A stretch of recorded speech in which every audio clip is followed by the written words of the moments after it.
চাঁপাইনবাবগঞ্জের মাদকদ্রব্য নিয়ন্ত্রণ অধিদপ্তরের আয়োজনে মাদকমুক্ত বাংলাদেশ গঠনে তারুণ্যের ভূমিকা শীর্ষক আলোচনা সভা ও গম্ভীরাগান অনুষ্ঠিত হয়েছে। মাদকের বিরুদ্ধে হয় সচেতন, বাঁচাই প্রজন্ম, বাঁচাই জীবন।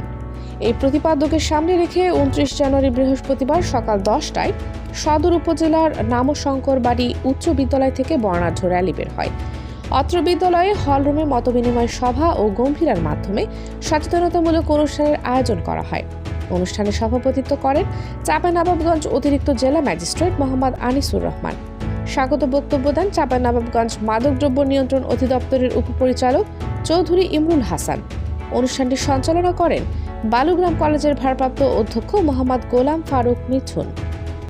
দেশ দর্পণ নিউজ, দেশের সাধারণ জনগণের সংবাদ মাধ্যম। আপনার সংবাদ এবং বিজ্ঞাপন প্রচারের জন্য যোগাযোগ করুন স্ক্রিনে দেখানো হোয়াটসঅ্যাপ নম্বরে। আলোচনা সভায় প্রধান অতিথি হিসেবে বক্তব্য রাখেন মাদকদ্রব্য নিয়ন্ত্রণ অধিদপ্তরের মহাপরিচালক জনাব মোহাম্মদ হাসান মারুফ। তিনি বলেন, মাদক একটি জাতির ভবিষ্যৎ ধ্বংস করে দেয়। বিশেষ করে তরুণ ও যুব সমাজ মাদকের কারণে বিপদগামী হচ্ছে। মাদক প্রতিরোধে পরিবার, সমাজ ও রাষ্ট্রকে একযোগে কাজ করতে হবে।